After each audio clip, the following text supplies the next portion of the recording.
You're listening to the Nothing Podcast with Nobody Important, where a group of nobodies speak to an actual somebody. And now your hosts, John and Frank. What's up, everybody? I'm Frank. I'm John. And you're listening to the Nothing Podcast With Nobody Important. John, I think the heavens opened up and the Broadway gods dropped a gift in our laps. How dramatic. But apropos, Yeah. because our guest today is none other than Broadway legend, though she would not say she is. She actually denied it. That's right. Nancy Opel. If you know anything about Broadway or the New York stage, you know Nancy. She's been in basically every single show. She's been nominated for everything, a Tony Award. She's created roles that you know, that you've probably played in your community theater play. Right. She was the original Miss Pennywise That's right. in Urinetown the musical. Not Pennywise the Clown. No, not his wife either. No. It's a wonderful episode. If you love the theater, if you love acting, if you love singing, she talks about acting. Yeah, she is an acting teacher herself, so she imparted upon us some of her techniques and thoughts and things that she's learned over time. She tells us some amazing stories from her time on Broadway, and she didn't say it on air, but we discussed it. She considers herself to be a proud nobody. That's right. That's true. And she also gives us a cautionary tale about trapdoors. Yeah. So Nancy is currently playing Madame Marble at the Gershwin Theater in a little play called Wicked, which I never heard of before. Is that new? I've heard it's good. But anyway, today she's here with us. So please welcome this week's guest. I'm Nancy Opel, and I'm an actress in New York City. Okay, it's a very exciting day here, and I am very happy to be sitting here along with John, I'm here. obviously. That's and right. someone who is a friend of mine who is one of the most amazing people that I know, whose credits are longer than I can probably name in this episode, but I will do a job of trying to say them, or most of them, so I'm going to ramble through them right now.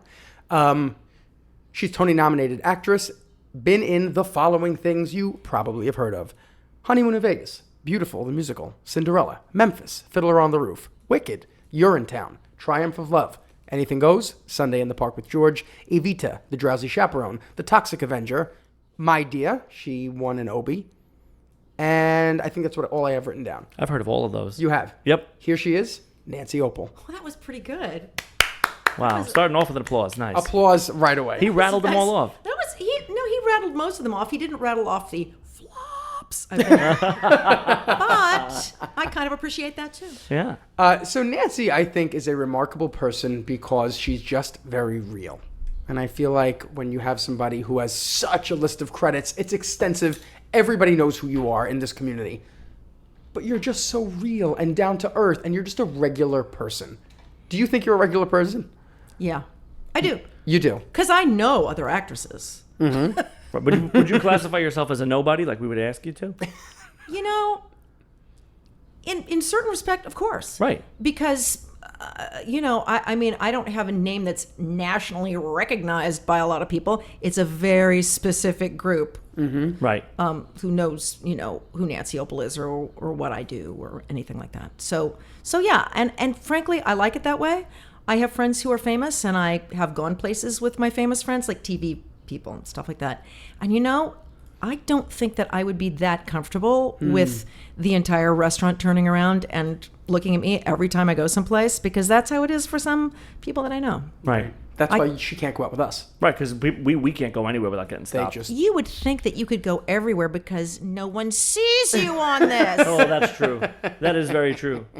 So my first question for you, Nancy, is, with this long litany of theater credits, do you really just still feel like a theater kid? Yeah. Does that ever go away? No. And I'll tell you why. Because the minute you get your costume on and you go and the lights come on you and, you see people out in the seats, you go like, isn't this great? Oh my gosh, I'm on Broadway. And it's exactly like every other show I've ever done anywhere else. Yeah. It's pretty much the same. That's what everybody says. Yeah, A theater's a theater. Yeah. And it feels as good and as regular in both respects. It feels great and it feels kind of like normal. Kind of no matter where you do it. Unless, of course, you're doing particle board theater, which is what I like to call it. What is that? Well, when they make your set with a staple gun the night before. Right. Which does happen sometimes. Even recently I've done a couple of staple gun shows. I think that's all we've done. Yeah, but there's something charming about those two. So, but yeah, I mean, they're all kind of the same. Now, mind you, I'm doing Wicked right now, and the production values are amazing. I mean, they really are. But other than that, you just kind of go like, we're people up here, like, telling this story to people. And I know that sounds dumb. I'm just telling the story. My darling, I'm just telling the story. I'm so simple. But it is. I mean, this really is true. You just tell whatever the story is, and hopefully, well, in this case, people seem to really like the story because it's a pretty good story. They've been liking it for a long time. Right, it's been going on for quite some time. They have been liking it a pretty long time. And they keep the show in beautiful shape. Yeah. It really looks fantastic and sounds fantastic and everything. So I'm happy to be a part of it right now. My question for you is this. We had talked once a long time ago. You went to Juilliard. I don't know if you're going to remember this, but there was something about you that was different sort of from the other theater people at Juilliard. Do you know what I'm saying here? Do you remember this? The vibe from them versus the vibe from you. I mean, I can just tell your story. I can tell it. I think you better. Okay, so I don't know where you're going with this. You had told me it was once, a really long time ago, my friend. It was a long time ago, but I think it's telling of who you are. And you said, I went to Juilliard, which is and was prestigious, and there were all the other theater people there. And this was your words. We sat right in this room, and you said, and they had their black turtlenecks on, and they were like, "I'm here to make art," and they were so, and you did this little derby thing, and you were like, "I just want to put on a play," and that's who you are. Well, I think so. It's in the main that might be so. There were people that were fairly just folks. Some of them, but I was probably the most just folks in my class. Because I came from Kansas, for God's sake. Kansas. Yeah. Most everybody else in my class came from sort of, they were sort of East Coast people or West Coast people. Those of us who sort of came from the Midwest, there were very few of us, really. And so when I got to New York was just like blew my mind to begin with. Just because I had barely been here. And then suddenly I'm living here and going to school in this sort of a pressure cooker place. So I was kind of like, do, I'm real happy, and I go like, it seems like I heard her doing that. It seems like these teachers are trying to make me unhappy. I don't understand why they're saying such mean things about me. These critiques are really rough. Because I really just felt like, ooh, I guess I have to work to be darker. But did it make you better? Absolutely. Yeah. But I had to get over a lot of it. You have to get over certain parts of it because they force you to take yourself more seriously than you need to take yourself when you're acting. Right. Acting is great, but you know what? You have to feel free. That's right. You have to feel free. And if you feel scared of what people are going to say about you, or you feel scared someone's going to criticize you, what does that do for you? I mean, it ties you up. It makes you all in your head and makes you not know what to do with your hands, and it makes you feel so self-conscious because you're going, oh my God, judging. They are judging me. Yeah. And they had their yellow legal pads and scratchy on the legal pads while you're acting. And it's hard not to block that out. Once you get through that, a kid squirming in the fifth row at the Gershwin Theater is no big deal. Right. Yeah. What about a grown man squirming in the fifth row? I squirm a lot. That was probably me. John, I got to tell you something. What? I have seen people eating buckets of chicken in theaters. No, you haven't. I have seen. You want to make a bet? Off Broadway. Yeah. I can tell you the show. Off Broadway, they were eating a bucket of chicken that like 3 people, so they're passing it back and forth. I've seen people passing 6-packs. I have seen people passing a pint of Haagen-Dazs and a spoon. Wow. I want to do that next time. Out. Right? But that doesn't throw you off? No. At this point, honestly, most of that stuff I find amusing because if you can't tune it out, then you're just crazy. Right. You're crazy. it's bad if you see people like trying to take freaking pictures because, you see little flashes someplace and they go, sure. oh, you in the balcony, that picture's going to be amazing. Right. Yeah. Oh my gosh. Look forward to sharing it. You're going to love this picture. When everybody's little ant people in They're blown shining out. light. Sure. Just the worst thing ever. Yeah. But they do it. They do it sometimes. But the bucket of chicken, that's different. That's different. Bucket of chicken. That's so good. But so now, it's funny that I'm no Frank Caiati as far as stage performance, mastery of the craft goes. Okay. But it's funny that you say that when you were in school, you kind of felt like they were being judgy or whatever. Like, because I've been performing, and I always downplay what we do. But like, listen, like we just said, a stage is a stage. Performing is performing. I've been performing for 25 years, something like that, consistently. And I always feel like what I'm doing is wrong because everybody talks about you have to be there, you have to be present, you have to be the character, you have to be lost in it. And people ask me, how do you do it? And my answer is I just go on stage and do it. I think about what I want to do and I go and I do it. And I do. A lot of the time I am there. I am performing, but like when I was doing How to Succeed years ago and I was Finch and I was giving this whole giant monologue, by the 5th or 6th performance in that monologue, I was thinking about what I'm going to eat for lunch the next day. But I was performing the monologue. You would never know. And I was always made to feel like I was wrong, doing it wrong, because it's something that I'm choosing to do and not something that's flowing, living naturally out of me. Do you find that, especially in the Broadway community or even your experience, there are people who make it and do this professionally and are doing it in all sorts of different ways, and like is everybody always so like lost in the role, or there are people who are just purposefully acting like I want to be sad now, I'm going to act sad, rather than think about what makes me sad? What, like indicating it? No, not necessarily, but like they say, how do you act sad? Think of something that makes you sad. Me, I know what sad is, so I go and I do sad. Is that wrong? Here's the thing. This is the way I like to think about doing a part. We have to go back to the beginning of when you're in rehearsal and you're getting ready to do it on stage. You kind of go like, what should the orchestration of this part be to go along with everybody else? So I give them what they need, and they give me back what I need, because there are certain clues in your script that kind of tell you how you should do it. Right. Yeah. Right. So you go like, does it look like my temperature is kind of high here? Like, am I getting head up and angry or upset about something, or am I worried about something? How frustrated am I? So you get an idea of what that is. Then you think about, what do humans do here? And there's a myriad of choices you can make. You go, what does my human do here? If I'm angry, what kind of anger do I show, or do I sort of throw out to that other person? How does that work in this particular instance? And so you sort of orchestrate your part for yourself. So you make yourself a roadmap, so you kind of know, I'm going to go. Here's the thing I know about like coaching kids. They will come in with monologues from stuff, they're going for auditions or getting into schools or something.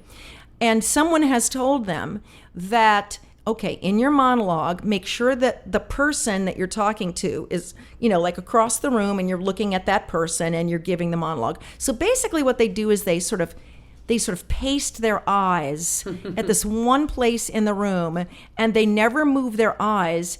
But when they never move their eyes, they look crazy. And if they know that they look crazy, because they know that people do move their eyes when they talk. Right. Nobody just talks and like, I'm looking right at John and I'm going to just talk, and then I'm going to yell and cry, but I'm never going to move my head. Nobody is like that. You're thinking, you look around, you whatever. Mm-hmm. And because if you don't, then suddenly your arms don't work. Right. Then suddenly you don't know how to move your legs. Right.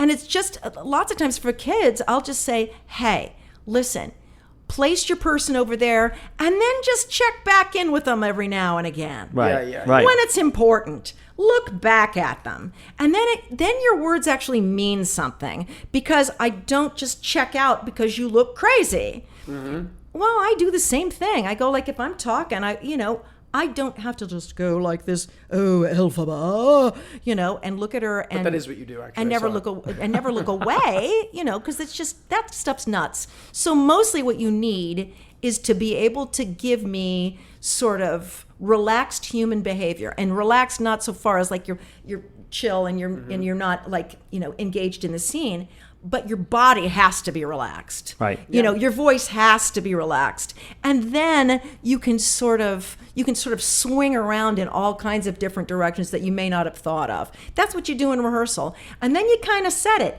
I mean, if you're going to do a show for a year, which I'm going to be at about, I'll be a little over a year mark when I'm done at Wicked. But you want to get yourself in a place where you go, okay, I've orchestrated my part. So I pretty much know where it's going to be. Right. And you know what? Do I feel the feels? Of course not. I would be crazy. Right. You know what you said once? I remember everything. Because you said. I would be Fake crazy. it till you make it. That's what you said. I would be crazy. Right. So what you do is you make it the size it needs to be, and you fill it in. Right. And then once you fill it in, you repeat. And I'll tell you what, the repeating it really great is not that easy to do, because people tend to let boredom set in, or they just start sort of the old phoning it in thing. Yeah. But honestly, if you get to a place where you can just sort of feel relaxed, like you're really listening, not in that stupid pedantic way, but that you're like really You're paying there attention. with the other You're like, person. Right, yeah, but yeah. not there like, oh, I'm the greatest actress that ever lived. Right, yeah. That kind of crap, because that's just crap. And honestly, that's as stupid and stilted as sort of not being involved Right. at all. So there's nothing wrong with making a choice to act a certain way and not just letting it flow into you. It does. But I will say, But Right. that's what it is. Right. Well, because if they you hold hands with each other, those two things. If you had to feel it every day, you would be insane. Right. That would drive me mad. Do it 8 times a week. But people go like, "Oh, well, I'm really into it, and I don't even know. I lose myself, You should be right. so into it that you don't know where you're just like there. You don't know where you are." And I go, there's a freaking audience looking at you, and you don't want to walk off the front of the stage, don't you? Right. Right. So there is another level of understanding and awareness.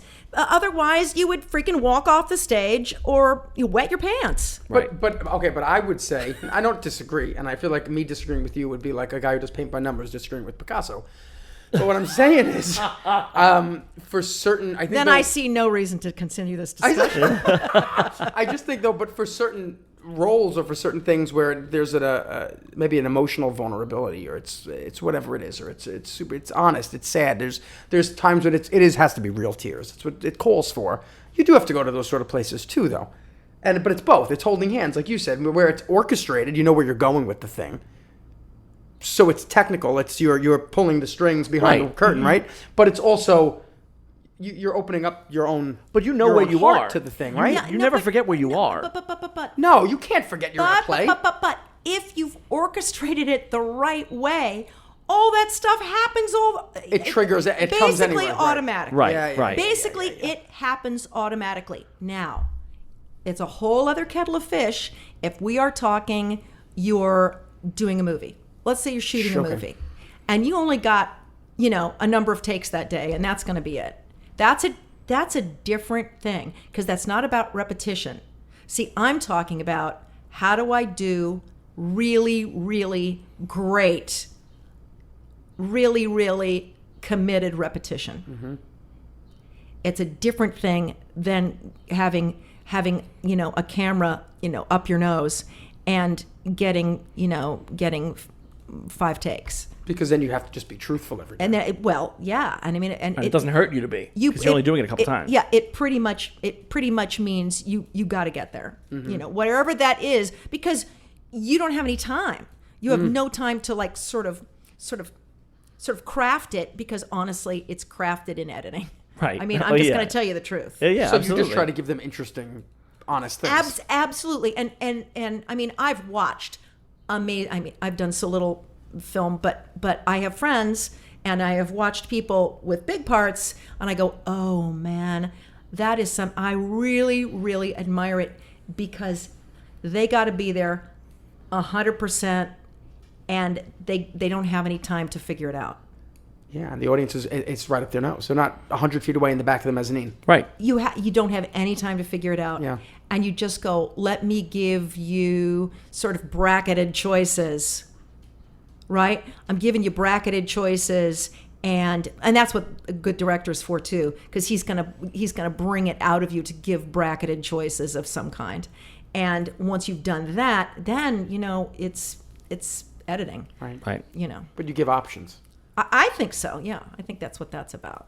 Yeah. But people ask, like, how do you do? People, like, I'm sure people have asked you, and we were asking you right now, how do you do what you do? I don't have an answer for it. I'm backstage and I'm John, and then I step out on stage and I'm John with a hat. playing somebody else. John with a hat. Right. No, but I go on That's stage. so kind of I you. go out on stage and I'm playing somebody else. That's all I can explain. I can't explain it to you any other way. I'm not lost in emotion. I am, but I'm working. I know I'm consciously making choices. But the emotion comes by doing. You're not just a vacuum. I'm feeling. You're doing. You're pursuing. You're talking. Well, I mean, you're engaging with somebody else. That's the hard part. That's the hard part of like acting school because you get all up in your head, and you go like, is this what they want me? Right. And then there are the methods of the way people learn to act, which are interesting. And, when you go take your script and, and mark your beats and then give each beat an act, like an active verb and stuff like that. And it turned me into this person, Right, you go right. like, But wouldn't you say that so much of that was devised because it's to teach people that who just don't have that instinct? A lot's all instinctual. Well, when moments shift, when a beat changes, when energy dips. Well, once again, it's your gut. I will say to kids, I'll go, listen, right now on this little monologue you're doing like 60 miles of straight road. Right. And you know what? It isn't that interesting. Color it. Because you're like, you're on the flatlands going 60 miles an hour straight road, dull. You've got to take some detours. Mm-hmm. And I'll say, hey, here, make a check mark right there, and I want you to take a detour. Right. And there are really, really, really technical ways that you can take detours that actually sound like you're making choices. Because you kind of are, except you're also kind of doing things sort of technically, perhaps at first, and then it becomes sort of then you can kind of fold it into your personality. Did you ever read Audition by Michael Shurtleff? I certainly did. The Guideposts, right? Isn't that? Yeah. Something like that? To be honest with you, the book I like, I just recommended it to somebody. Stop Acting. It's called How to Stop Acting by Harold Guskin, Yes, baby. that's the one. I love it. Yeah. So he takes it off the page. That's the one. Yeah. He's just like, take a Yeah. breath and go. Yeah. Yeah. Take a breath and go, because as a human being, you know how people are. You are a person. Right. You know what people do. You know what a human reaction is. I am going to disrobe him with my, you just go like, I disarm you. Can you just not? Can you just go like, where is the change in mood here? Mm-hmm. I may not even know what mood I'm in and what I'm changing to, but I do know there's a change there. Right. I just know it. And that's your gut. Or I should know it, Yeah. Because I'm a human. So I go, okay, well, I'm going to take a break there. And lots of times I'll say to somebody, listen, you're just driving through the intersection. You're not stopping at the stop sign. You've got a stop sign there. Stop. Yep. And I'm not saying stop and pause for 100 years because that's boring too. You know what else is boring? When all the kids just do lists and they just keep talking and they never take a downward inflection because it feels like it's natural, and I just go, stop it, it's bullshit. Frank and I love kid actors. It's our favorite thing to do. Well, that's all they do now. That is a very modern day But why? young person. I don't finish a sentence ever because they don't have to make a choice. Because they can just like go like this, and it sounds like what everybody sounds like right now. And I'll go, you know what? If you do that one more time, I'm going to scream and tear your head off. I love You it. have to finish that thought. That is a finished thought. You do, and then you nail his ass to the wall with a finished thought. Right. I remember when I was in high school in drama class, and had never really been up in front of people. I was always artistic. I drew, I painted, whatever. So I was artsy, I was creative, but like I was never up in front of people doing things like that, right? And I remember standing up there and we did a lot of improv stuff, which was very helpful to me growing up, I think. And I just remember the thought of, do something. Show them something. The people looking at you, do something interesting. And that was always, look, I'm not the greatest actor in the world, obviously, but that was always the compelling factor to me, was like, do something, own it. And then when you feel self-conscious or whatever, which is bound to creep in when you're young, it's fine. Then go deeper and hide behind the thing you're doing and just get into it more. Don't shirk away from it. Absolutely. Throw into it. Well, when I'll say to somebody, like they'll be like, "Oh," Wait, what? When they say that, that gets me every time. When they say that, they have little robot arms because they're just like, I don't know, I don't know. And I go, okay, here's where you use your imagination, because an interview or an audition is not being on stage. It's an audition. So you've got to protect yourself inside a bubble. And I really do mean protect yourself. And the bubble is imagination. Yeah, pretend. Right? You have to protect yourself inside that, so you don't see the people eating sandwiches or picking their noses or texting their friends, and you're thinking, oh, they hate me. Right. That's just not going to help you. So what you really have to do is dive so deep into your circumstances. Listen, acting teachers will just go la-di-da-di-da, circumstance. But what it is for is this. It is for you to just get your mind, okay, is it a hot day, is it a cold day? Who cares? Well, just pick. Mm-hmm. It might not matter. But at least you have an idea of, like, am I running in? Have I just been talking to some people? Or am I, I just wake up, blah, blah, blah, blah, blah, blah. So you've got to know circumstances, because it actually helps you determine, like I said, that body temperature. Like, what temperature am I when I walk in? Because if it's all just like 98.6, it's going to be a yawn. right. Yep. But it also protects you in that cocoon of pretend. Well, you get there and you go, okay, I know exactly where I am. I know exactly who I'm talking to. I know exactly where my detours are going to be. I know exactly where my high is going to be. I know exactly where my low is going to be. And that does not turn you into a robot. Not making choices turns you into a scary little robot, because you just say your lines and you don't know anything. And right. and you also never grow, because you didn't think about your circumstances. And I know, listen, Juilliard was real big on, imaginary cups of coffee, which at the time seemed absolutely silly. And now I kind of go, okay, well, at least it got me to the place where I could focus on imagination. Hey, Right. look, when you're a little kid, you play. You play. Oh, When you're a little kids kid. totally know how to do it. And now you're putting on a play. We You're just playing. we just forget later on. Right. Yeah, we just forget later on. I want to go back when you said about kids and younger people, and they kind of mush everything together and they one note it and they just to get through Well, it. because they read over their little audition thing and they go, oh, I'm mad, I'm happy, I'm in love. And they sort of wash it with one coat of paint, and they just go, well, no, I'm happy, so I'm just going to say all this stuff like I'm happy. They don't think that's what they're doing, but they're being lazy. There's also, I think, I just did a play called Doubt, whatever. I've never Played heard the of it. priest, right? And I've seen the pictures. Thanks. How'd I look? Okay, don't say it. Anyway, so Priest-like, actually. thanks. Good costumes. Very Priestley, Jason Priestley.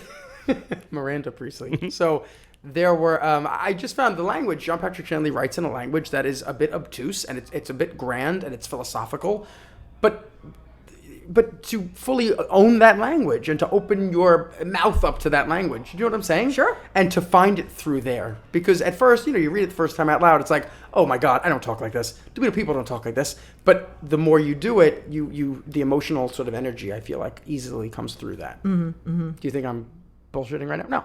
No, well, listen. He's like, but I made that all up. But people all talk different ways, and the thing is, if the playwright says the character talks this way, then you go, how do I wrap my mind around that phraseology? Yeah, don't bring him down to you. You got to go up to where it's at. You just got to figure out how to do it so it feels like it's coming out of your mouth. Well, I had the same issue when I did. It's going to seem a little odd compared to Doubt, but I found that when years ago I was playing Nathan Detroit in Guys and Dolls. Hey. And that show was written so specifically that, like it'll say, like, you do not think that I am going to X, Y, and Z. And I, when I first read it, would say like, oh, I would read it like, oh, you don't think, instead of do not. And then you read the rest of the show and you're like, no, you can't do that with that show. It's written in such a way. We're in that world. That's how they speak, very deliberately. It's a musical of the language. You do not wish to upset. Like, and so that was weird for me. Big Julie. Big Julie, right.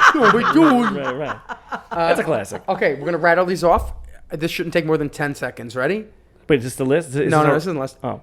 We're each gonna go. First role you ever played in school. Go. Little kids. Teddy Bear and Spring Fever. You asked. Aladdin in a Disney review. And I was embarrassed, so I wore my undershirt under the Aladdin costume. I didn't want to go bare-chested, 3rd grade. I was in Pippin and I sang Simple Joys. No, you did not. Yes, I did. When you were little? Yeah, I was in 3rd grade. Nice. Simple Joys? Isn't that what the narrator said? I pretended to play the guitar. No, you did not. Yep, and I actually knew I was in Pippin, but I didn't realize I sang that song until I found the video when I was in Pippin again last year, and I found the video. Can you tell Nancy the story about when you, what was the play you did in school and they added a song and then you thought that song was always in that play? Oh, well, in elementary school, my director, who...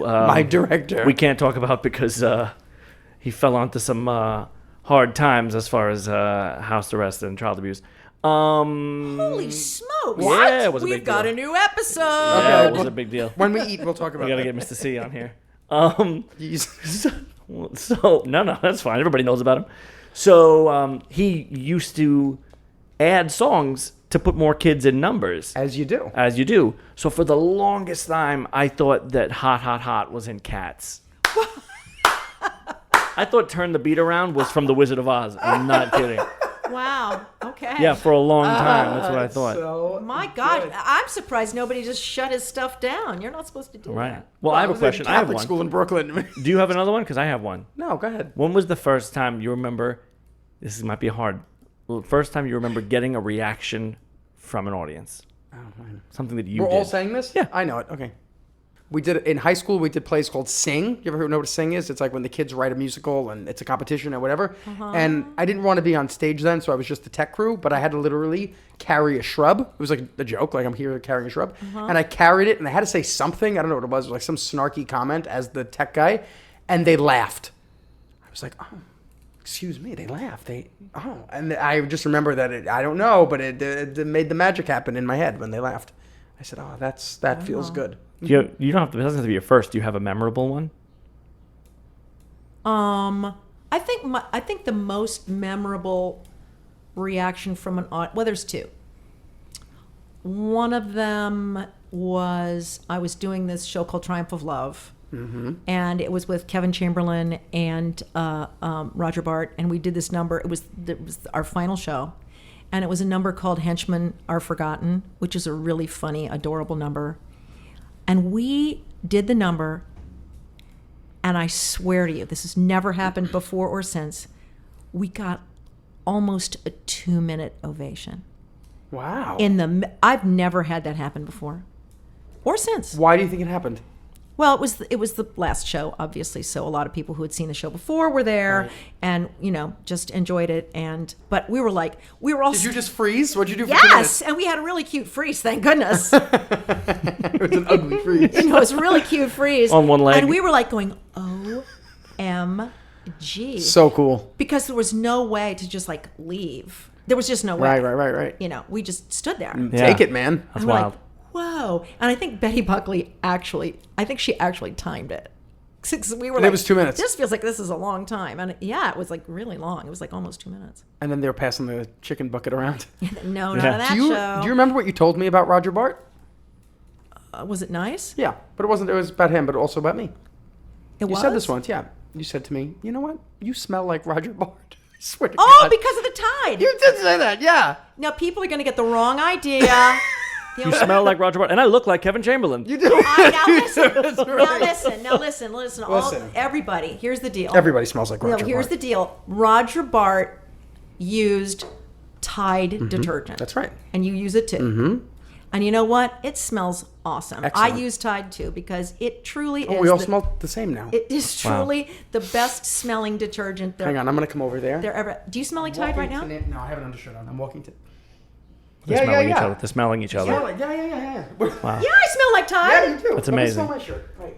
Wait, where are you going? I'm smelling this. He has to smell the No, Tide. it's a dress shirt. I sent it out. It won't Yeah, smell like it. yeah. Well, we Okay. have this tidy smell, but yes, he smelled like Tide. But This is good. We're making quality radio right all now. right, yeah. now here's the other thing. Okay, so the other one, which was unbelievable, was the last performance of Sunday in the Park with George.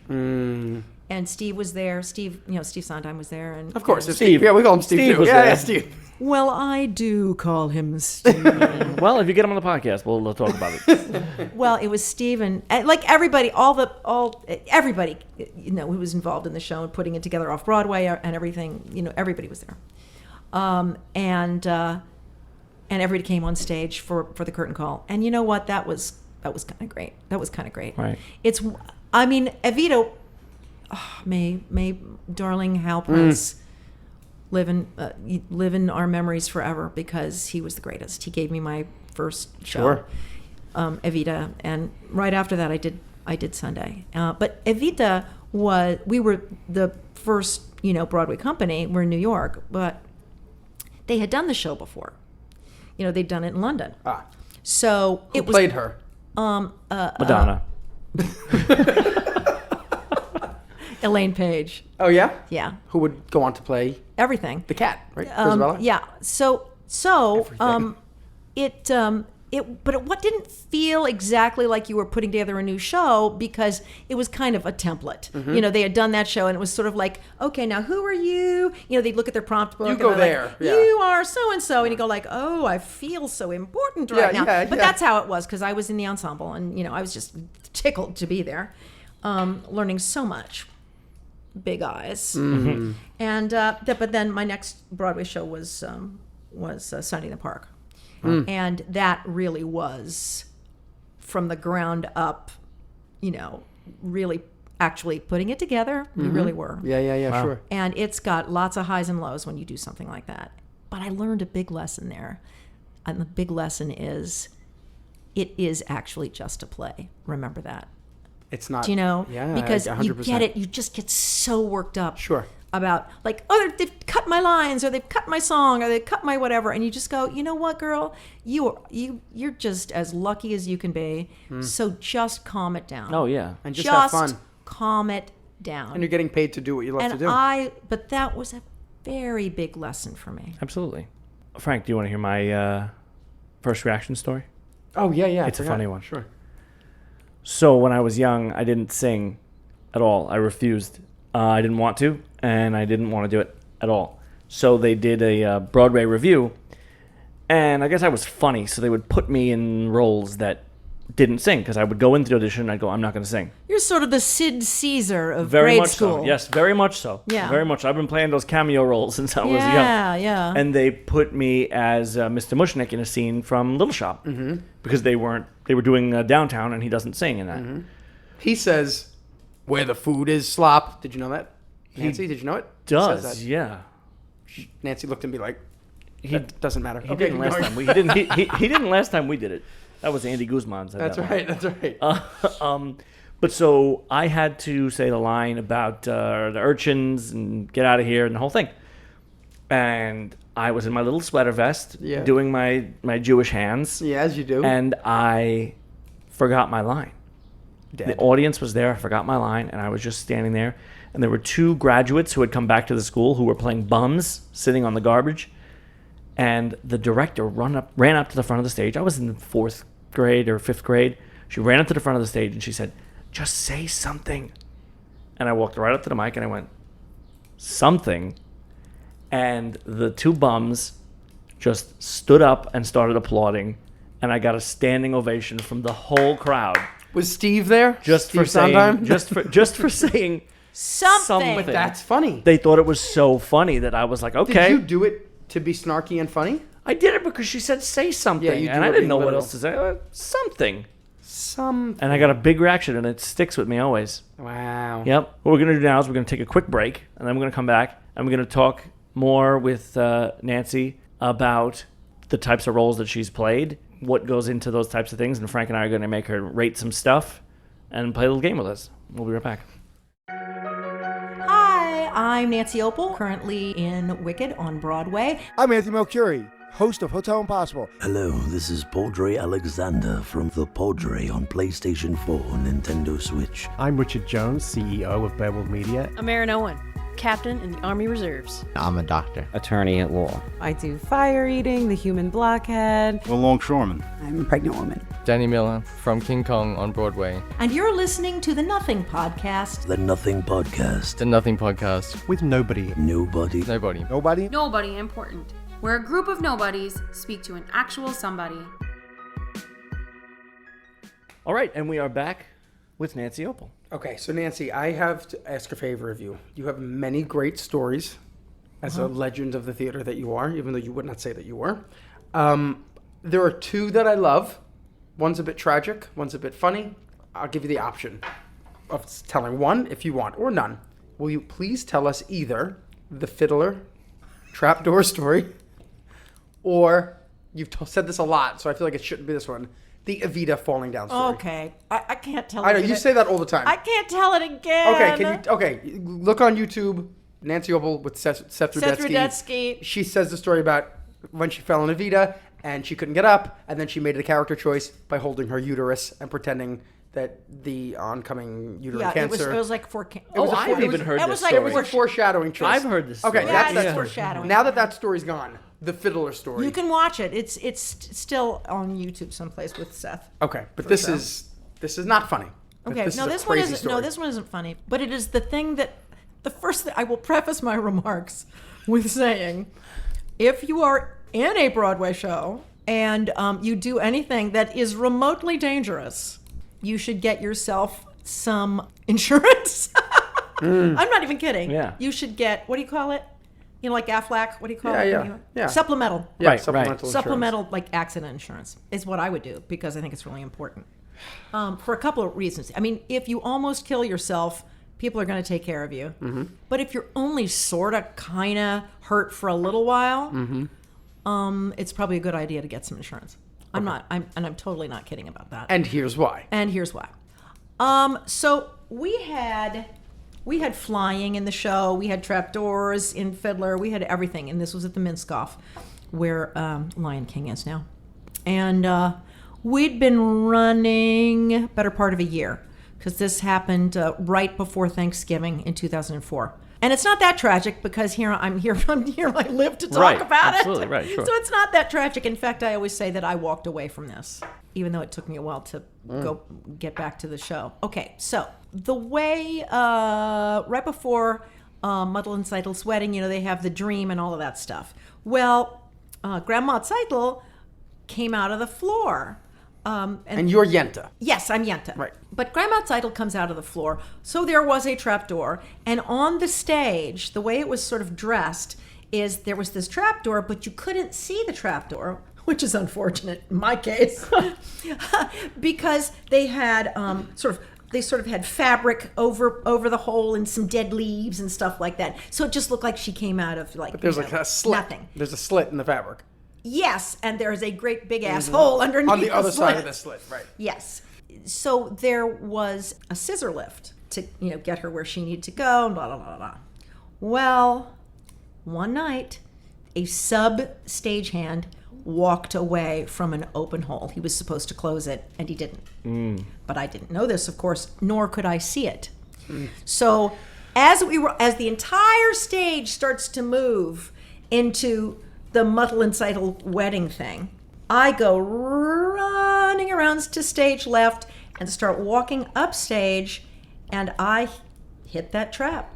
And luckily, I went straight down the hole, like a rabbit down a hole, instead of having one leg go in. Right. Yeah, and hitting myself, in your face. So in a way, it was kind of lucky. And another way that I was kind of lucky is on the way down, I hit the scissor lift as well. Okay. Which was all the way down. No, it wasn't all the way down, but it was down enough that I fell, hit it, my leg hit it, and then I sort of fell sideways a little more, and then I hit a step unit a lot farther down, and then kind of went go, and then hit the ground. Oh my gosh. Hit the floor. So when I sort of stepped into the trap, you know that feeling like when let's say you're in a car and let's say it's an icy road and you put your foot on the brakes and because you're coming up to a stop sign and your car doesn't stop. Mm-hmm. You know, you hit the ice and you're going, oh. Yep, every time slows down. Right. It's gonna happen. Yeah, that's how it felt. That's what it was. I went down into the darkness and I went, oh my gosh, I'm falling. What am I falling on? Where am I? I said, did I fall off the front of the stage? No, I would have hit the front of the house by now. Right. I mean, these things are all going like... Because you literally went from bright lights to dark. To dark. And I was like, I have no idea what's happening. Then I hit the thing and then boom. Right? But on the way down, I remember one thing in particular. My daughter was in middle school. And I remember saying, oh, please, God, I still have a child at home. Please, when I land, please let me not be hurt that bad. Boom. And I hit. And I went, well, I can get up. That's a good thing. So I got up and I sort of lurched into, it turns out I was in the orchestra's sort of locker room, and there was a couch there and stuff like that. I sort of lurched onto the couch, and at that point, the first person down was a carpenter, and he goes, "You okay, Nancy?" And I went, "No, not okay." And so he goes, "What hurts?" And I said, "My leg really hurts." And so he said, okay, so I'm wearing this giant costume, you know. So I sort of lift my skirt up and I put my leg up. And I was also wearing those like black heavy cotton stockings. Thank God. Right. So there was a teensy little hole in the shin of this stocking. And he goes, you know what, I'm gonna cut this off. I said, okay, you do that. So he cuts off the bottom half of my stocking. Mm-hmm. Here it is. And now, we've got the stage manager coming in with a little tiny first aid kit, right. You know, all that stuff. So yeah, it was kind of like, well, let's see what we got. He takes it down. Everybody in that room, that tiny space, goes, whoa, because my leg basically had been can opened. That's what it looked like. No. There was this little weird, like you had taken a can opener to open a beer. That was the shape of the wound. Oh. Like I'd been can opened, and it peeled back enough flesh that what you saw was fascia, which is the stuff that's on top of your muscle, but it's bright white, so it looks like bone. So everybody went like, whoa! No. Right? I said, put it back. And I knew I was going into shock. Yeah. You know, I could feel myself sort of grabbing, out? Grabbing consciousness right. to tell them, to somebody to call my daughter, la da da da da da, you know, all the things that you think you have to take care of before the paramedics came and stuff like that. I said, put it back, just put the stocking back, and just put the ice pack right on top of that. Thank you. We're just gonna leave it like that. And then I'm just talking. I just kept talking. Like, do this. Did you have to reschedule something? And you were like, call, I can't make this something. It was Anne Reinking. Yeah, that's it. Yes. That's right. That's right. Please call Anne Reinking. Please. And they go like, who knows Anne Reinking? Well, none of us know her. I said, oh no, somebody knows her. Call Hunter Foster. Because he's in this thing with me. So call Hunter Foster and he can call Anne Reinking. That's so funny. Because I was supposed to be in rehearsal with them the next day. So they take me to, and I'm going like, this hurts over here too, man. This really hurts. Motions to her arm. Yeah, it really hurts. It just hurts. Just hurts. Really hurts. So they sewed me up at the hospital, but they didn't check anything else. Okay. And everybody was like, but it really hurts over here. But it really, really hurts over here. So 2 weeks, I'm kind of laid up, and I'm still walking around with my arm like, dang, this is killing me. My leg feels better, but my arm feels terrible. Right. So I just finally went to another doctor, and I just said, hey, two things. One, nobody gave me a tetanus shot. And I know that isn't maybe the same kind of wound that you would worry about a tetanus shot, but I'd like to have one anyway. Sure. And then, and I said, I think there's something really wrong with my arm. And he said, I don't have X-ray equipment. So I went to somebody who did some X-rays and ordered an MRI. And it turned out I had a torn rotator cuff. Oh. A torn rotator cuff and a broken elbow. Oh, it's crazy.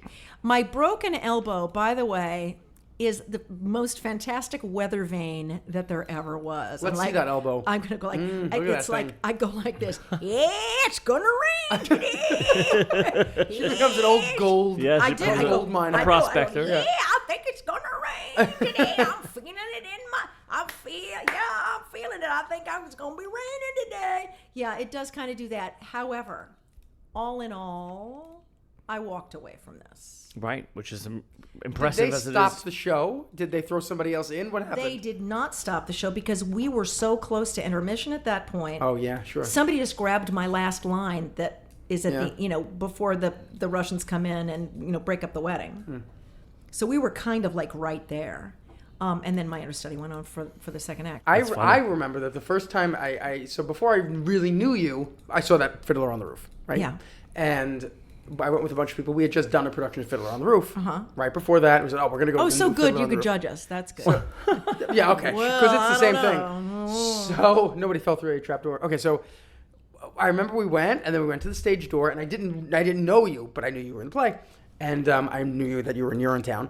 And I was like, oh, and I remember you signed our playbills, and I remember you had all writing on your hands because you had just taken over the part, and you had the lines written on your hands. Oh, I sure did. Do you remember that? And I was like, wow, that's so cool.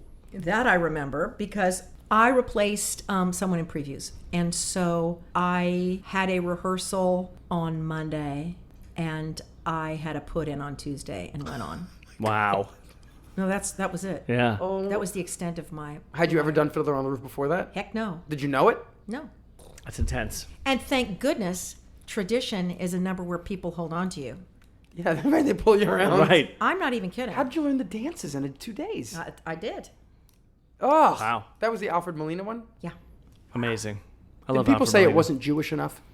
People said that? Oh, I'm sure they did. Yeah. It wasn't Jewish enough. Yeah, I don't know how you That's make it. that's never a good thing you want to say. I thought it was great. Okay. So here's our game. Yeah, we have a couple games. I think we're going to play two games with you in a row. Okay. So here's our game. You are known for your crazy high register. Yeah. Often ending songs in a blockbuster fashion, flipping up into your top. Yeah. Okay.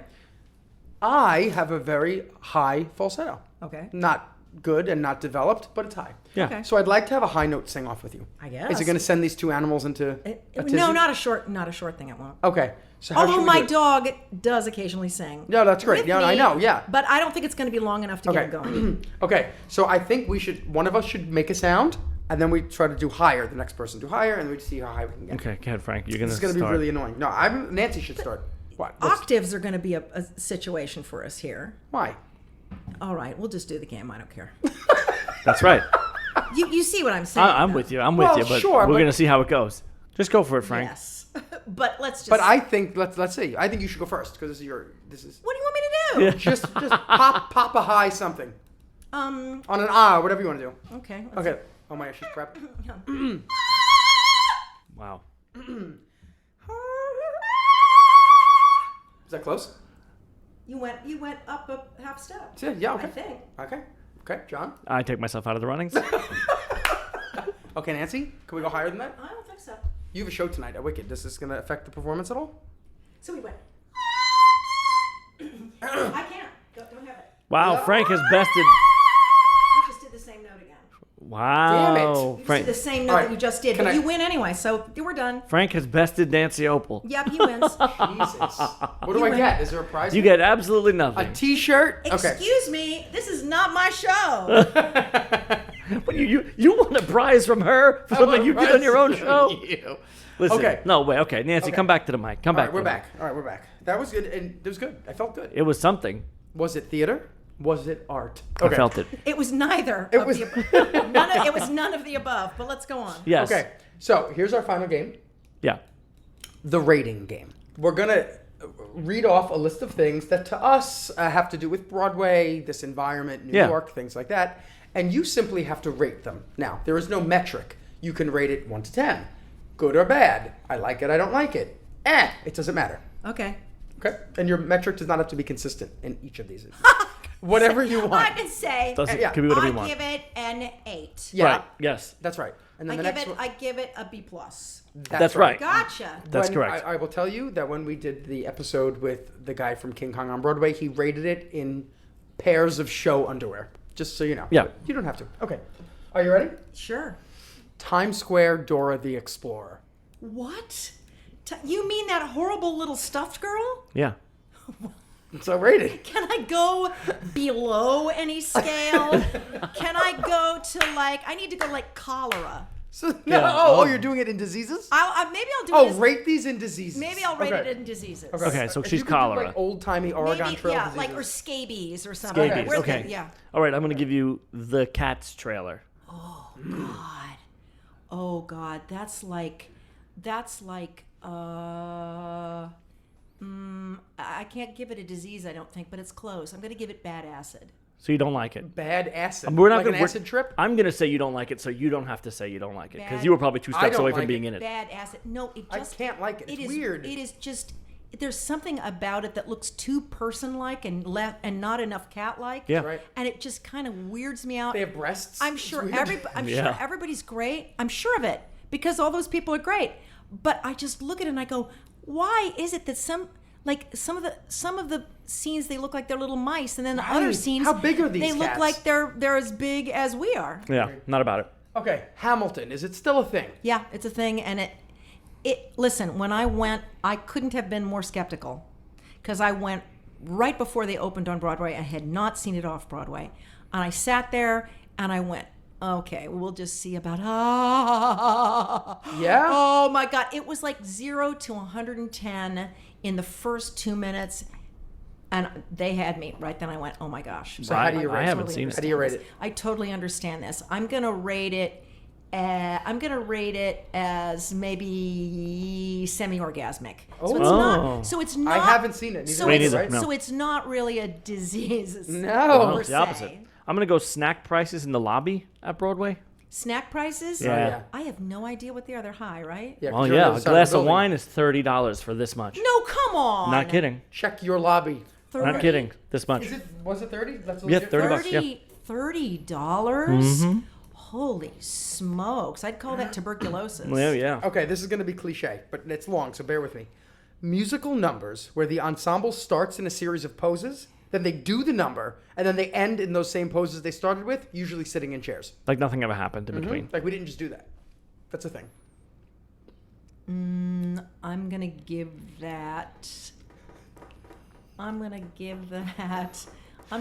that a head cold that turns into bronchitis. Oh, okay. But do you acknowledge that's a thing? Oh, of course it's a thing. Yeah. Yeah. Well, so is a kick line. Okay. Sure a is. thing. This is very like rocking the boat. Sit down, you're rocking the boat. Yeah, and say, yeah. hey, we're sitting, and we do it, and we're sitting. It never happened. Yeah, but that's a good version of Right. that. Sure. I'm going to go with songs that end with the character's fist in the air. I'm looking at you, Beetlejuice. There's like 5 of them in one show. Well, there was a lot of And I like that show. No, there was a lot of everything in Beetlejuice. Yeah, there was. There was just a lot of everything. Uh-huh. There was a lot of Beetlejuice's dancing with Beetlejuice. Oh, yeah. Do you know? I mean, there was just a lot of everything. Yep. And I can admire that. Yeah. And then I would say probably heat exhaustion. Okay. Okay. Didn't you end with a plunger in the air at some point? We don't want to when you say were in town? I don't remember doing that. Did you lift the plunger? Pull the chappie? Would you lift the plunger at the end? What was your final pose? I don't remember. There definitely was some photo of you somewhere with a plunger during Urinetown. Maybe. But it might not have been. Yeah. It wasn't the end of that. Okay. No, because I know I didn't have anything in my hand Right. Sure. Okay. at that point. So, this is a two-parter. The musical version and the straight play version. Okay. Okay. So the musical version is singing songs straight in a line, stage left to stage right, out facing the audience, a group of people. Okay. Popularized in Rent, and then everyone else did it. And the straight play version, Two people standing, having a conversation at opposite sides of the stage, facing forward. It's a bit abstract, but we're showing that there's a bit of a disconnection. Okay. Well, a chorus line did it first. Thanks very much. The line. Truth. Well, sure. Across the thing. That's true. Yeah. So they did it. They did it first. Been done. And so, do I think that's good? I mean, I think it's kind of great. It can be great. It can be stupid and you know, and sort of cliche. Right. But I mean, look, anybody can do anything. I mean, how would you think you could write a musical about Alexander Hamilton and have it be good? Right. I mean, how would you think that would be good? Yeah. But it was, and it is, and it's great. But you know, straight across the line. You know, straight out power I anthem. have no problem with it. I think it's. It can Have be you ever done good. one? I don't think so. Wow. Well, yeah. I mean, End of Urinetown's kind of that way. Yes, that's right. Straight out. Yep. Okay, pretty good. That's the rating. Good job. I have 2 questions for you, and then we're going to wrap it up. All right. 1, I've heard it's a myth. I've heard it's not true after years of believing it. I don't really care. Do you believe in the no dairy before a show? Like, you're not going to eat chocolate, you're not going to drink milk. I thought you were going no daring before a show. No Like, I daring. dare you to take your pants off. Don't take a dare before the show. No, like some people, like if I'm going to go sit and eat a Chobani yogurt, I'm not going to do it right before the show because it's going to phlegm me up. Would you say that's true? I'm not the person to talk to about this because I think that in general, that's all in your mind. I hate to say it. I know doctors who tell you that's all in your mind. I think it's kind of, you know, I mean, occasionally you might, you know, grab something and you go, "Ooh, I shouldn't have had that this close to the show." Right. You know, like a milkshake or something. Right. Shake Shack. I won't eat anything. Have I ever done that? Well, maybe I have. But I mean, in general, I would say that I think the whole idea of that being a problem is kind of overrated. Mm-hmm. I think there's one thing I can't eat before a show, and it has nothing to do with dairy, and that's sauce. I cannot eat Italian sauce. Why? Too much acid? The acid. Because if I eat sauce too close to a show and I drink because I drink a lot of water doing a show, then it all sloshes around and I get reflux. Wow. And the reflux will destroy you. Because that could burn you up. Totally burn you up. Yeah. Wow. All right. So no that's a good sauce. answer. Yeah. So for me, no sauce. But Okay. that is not necessarily true for everybody Right. else. But that's my one thing that I stay away from. Interesting. And my last question, nice to wrap up with, hoping for a heartwarming answer, may not get it. Something I thought about when it came to you when we were looking through some of your past roles and things. Frank said you were a theater kid still at heart. We are theater kids still. We know a lot of them. Maybe you've never thought of it. Maybe you have. How does it feel, especially like we discussed before? I've been in Urinetown now twice. How does it feel to know that there are kids, teenagers, all over the country who go into an audition room and do their best to replicate something you did first? Like they not that they look up to you, but like you're what they strive to be. Yeah. The person who's for Urinetown, you listen to her. the person who's going to get cast is doing their best version of what you did, for the most part. Because kids, they do that. I love to coach kids, and I have coached whole companies on Urinetown. Like I went up and coached a high school group outside Boston someplace, I think, and they actually won state. Wow. Yeah, They had a ringer. they wrote to me. Right. They wrote to me and said that they won. But it's really fun to know stuff that their drama director doesn't know. Mm-hmm. And it feels so good. They go like, "Oh, can you help old so and so work on this?" And I go, "Of course I will." And Old so-and-so, that's from the show. old so and Old so. so-and-so. Old so and so. But what I like is I like to sort of make it all simple and sort of direct and just say, "Hey, here's what you need to think about." And I'll give them like one thing, and they go like, "Whoa, yes, I get it." I don't think I've ever worked with a group of kids, because I've done it with a few different shows. I did it with Cinderella once. I've gone around and done different things around the country, shows that I've done before. And I think I find it very gratifying that people listen. I find it gratifying that they listen, and I'm very pleased that they think I know what I'm talking about. Right. I kind of do know what I'm talking about, but it's a great feeling to see them get better too. You know, and I'm only with them for a day, you know, maybe 4 hours or something, but to watch them get better and to like watch their eyes sort of like light up when they go like, oh, I get it. Right. You know, because every now and again, you know, there'll be a drama teacher that sort of has everybody kind of going in a little bit in the wrong direction. Right. You know, and it's a great, I'm going like, why is everybody stuck against the backstage wall? Could you tell me that? Could you all come like 20 steps closer and like try it from here? It's stuff like that. You know, simple things sometimes. Yeah. Or simple ideas about characters, you know. Lock, Stock, for example, you know, that's one. You go like, listen, don't try to be funny, try to be serious. Right, absolutely. As deadly serious as you can be. Right. You have to know where the jokes are, for sure, but you gotta be serious. Well, that's the only way you can do Urinetown. Right, most of that show is all got to be delivered You very have straight. to be, it's life and death, deadly serious. Yeah. And, that's And why then it's it's funny. It's not funny if you go, "Nyah, nyah, nyah, nyah, No nyah." way. Was there something about Urinetown where you all had to dance at the end and they told you were great dancers? What? Was that's a story that I heard maybe this is wrong. You didn't tell me this. At the end of Urinetown, Yeah. everybody dances something. It's like a big... It's our big dancing curtain call. Okay. So in the big dancing curtain call, Yeah. I had read somewhere, who was the choreographer? I don't know, whatever. John Carafo. Okay. The choreographer gave you moves. People were like, these moves you can do, blah, blah, blah. And everybody gassed the cast up that they were so great. So that when you danced, and some with reckless abandon, and they weren't great, but they threw themselves into it, it was funny. I read this. Does this sound like anything that happened in your life? Listen, anybody could say anything if they were in the show and they go like, I feel like they thought I was a good dancer. Right, that's one person's But you opinion. don't remember them gassing you guys up? Absolutely. Like, you guys, you're the best dancers? It's so great? Absolutely not. No.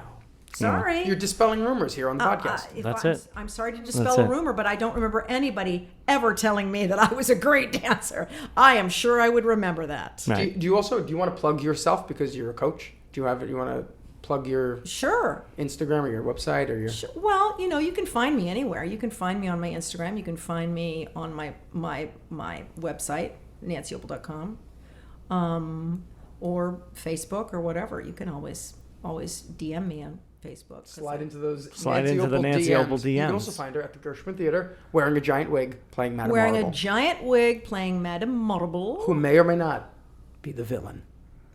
I ain't saying. She's the villain. Okay. Yeah.